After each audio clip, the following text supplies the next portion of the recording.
মই আপোনালোকক স্বাগতম জনাইছো দৰ্শকৰ আজি মই আপোনালোকৰ ওচৰলৈ অসমৰ লগতে দেশ বিদেশৰ বিভিন্ন ধৰণৰ খবৰ লৈ আহিছো খবৰকেইটা খুবেই গুৰুত্বপূৰ্ণ গতিকে ভিডিঅটো অলপই স্কিপ নকৰাকৈ শেষলৈ চাই যাব নিতৌ এনে ধৰণৰ খবৰ পাই থাকিবলৈ আমাৰ চেনেলটো সাবস্ক্ৰাইব কৰি ৰাখিব আৰু এটা কৰি লাইক কৰি আমাক উৎসাহিত কৰিব আহক এতিয়া আমি ভিডিঅটো আৰম্ভ কৰো পৰা যেতিয়া 2 বছৰ আগতে অসমত ইলেকশন হৈছিল তেতিয়া মই অসমৰ ৰাইজক কৈছিলো যে যদি বিজেপি চৰকাৰ আহে আমি 1 লাখ লৰা ছোৱালীক চৰকাৰী চাকৰি দিম কোনেও মোক বিশ্বাস কৰা নাছিল যে 1 লাখ চাকৰি কৰ পৰা হ'ব আজি আপোনালোকে দেখিলে যে চাওতে চাওতে আমি 1 লাখ চৰকাৰী চাকৰি দি শেষ কৰিলো এতিয়া আমি কি সিদ্ধান্ত লৈছো যে 1 লাখ চাকৰি আগত দিলো এতিয়া আমি নতুনকৈ আৰু 50,000 চৰকাৰী চাকৰি আজিকালি চাকৰি বুলি কলে দালালু নাথাকে পুলিচৰ ইন্টাৰভিউ হ'ব জুলাই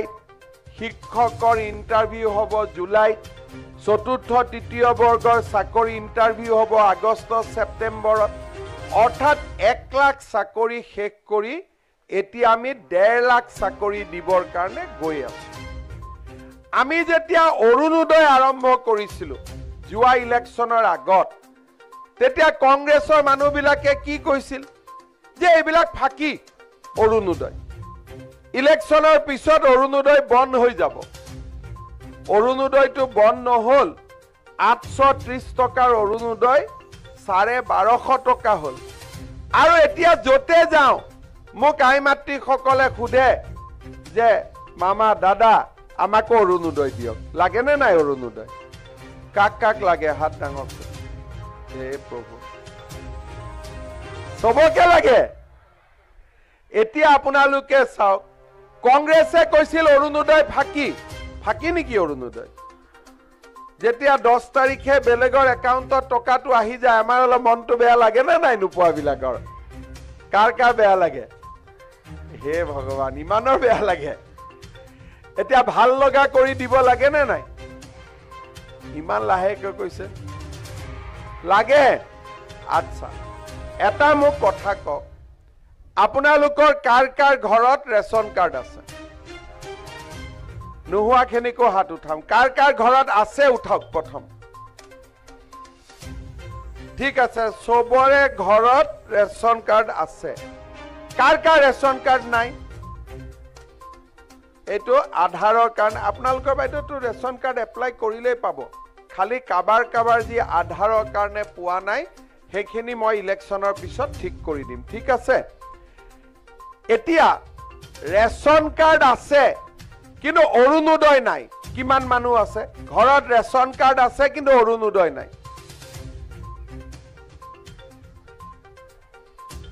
ঠিক আছে ৰেচন কাৰ্ড আছে কিন্তু অৰুণোদয় নাই হয় না নহয় এতিয়া যদি ৰেচন কাৰ্ড থকা প্ৰত্যেকটো পৰিয়ালক মই একোটাকৈ অৰুণোদয় দিও আপোনালোকে ভাল পাব নে বেয়া পাব কিমান ভাল পাব পিঠা দিঠা খুৱাব খুৱাব বাইদেউ কৈছে কিন্তু খুৱাম বুলি তো আজি আপোনালোকে লিখি লওক যে যাৰ যাৰ ঘৰত ৰেচন কাৰ্ড আছে তেওঁলোকে এটা এটা অৰুণোদয় পাব হ'ব এতিয়া ৰেচন কাৰ্ড থাকিলে অৰুণোদয় আপোনালোকে মাহৰ 10 তাৰিখে পাই যাব এইটো এটা নতুন কাম আমি এইবাৰ অসমৰ মানুহৰ কাৰণে কৰিব খুজিছো এতিয়া আপোনালোকে মোক কওক মই যেতিয়া কলো যে বাইদেউ সকলক লাখপতি বাইদেউ বনাম কংগ্ৰেছ বিলাকে তো হাঁহে কিন্তু আপোনালোকৰ লাখপতি বাইদেউ হ'ব ইচ্ছা আছে নে নাই সঁচাই আছে নে সঁচাই আছে ফৰ্ম ফিলআপ কৰিলে এতিয়া যিবিলাকে ফৰ্ম ফিলআপ কৰিলে তেওঁলোকে অহা 15 আগষ্টৰ আগতে আপোনালোকৰ বেংক একাউণ্টত পুটুং কৰি 10,000 টকা সোমাই যাব হ'বনে আচ্ছা এতিয়া 10,000টো পালো এতিয়া 10,000টো গিৰিয়েকক কোনে কোনে দি দিম হাত ডাঙকচোন কোনে কোনে গিৰিয়েকক দিব আপোনালোকে নিদিও বুলি কৈছে আকৌ গিৰিয়েক বিলাকে মোক বেয়া পালে ঘৰত জয়মতী চলে নে লাচিত বৰফুকন চলে আপোনালোকে কোনবা হাজবেণ্ডে কলেও কব যে ভোট কিন্তু বিজেপিতে দিব লাগিব হয় নে নহয় দিবতো বাইদেউ পুৰা ঘৰত সবকে কব যে মোদী আৰু হিমন্তই আমাক লাখপতি বনাই আছে গতিকে ভোট বিজেপিতে দিব লাগিব হয় নে নহয় আৰু গিৰিয়েকসকলৰ দায়িত্বটো অলপ ঘৰত কমি যাব আপোনালোকে বিজনেছ পাতি কৰিলে ঘৰত পইচা লৰা ছোৱালী টিউচন আপোনালোকেও চাব পাৰিব এতিয়া যিসকলে 10,000 টকাটো ভাল কৰি ব্যৱহাৰ কৰিব মানে কি অলপমান জুনে কাম কাজ কৰিব বোলে হালত লগালো কোনোবাই আচাৰ বনালো কোনোবাই আমি পিঠা পনা বনালো কোনোবাই গ্ৰুপত একেলগে লগ লাগি ব্যৱসায় কৰিলো যিসকলে 10,000 টকাটো ভাল কৰি ব্যৱহাৰ কৰিব তেওঁলোকক আমি আকৌ 25,000 টকা তেওঁলোকৰ বেংকত আমি সোমাই দিম 10 আৰু 25 35 হ'ব আৰু 35 হোৱাৰ পিছত আপোনালোকে ভাল কৰি ব্যৱসায় কৰক আৰু আমি আপোনালোকক লাখপতি হোৱাৰ ক্ষেত্ৰত পুৰা সহায় কৰিম যদি তাৰ পিছতো কোনোবা লাখপতি নহয় 10-20,000 টকা আৰু ভৰাই দিম একাউণ্টটো আছে হয় নে নহয় মুঠতে লাখপতি বনাইহে এৰিম হ'ব এতিয়া আপোনালোকক মই 3 নম্বৰ কথা এটা কম 3 নম্বৰ কথাটো আপোনালোকে অলপ ভাবিব ৰাতি ঘৰত গৈ অলপ চিন্তা কৰিব এইটো এটা আপোনালোকে আৰু লগৰ 10 গৰাকীক ক'ব আজি আপোনালোকে চাওক আমাৰ সকলো ঘৰতে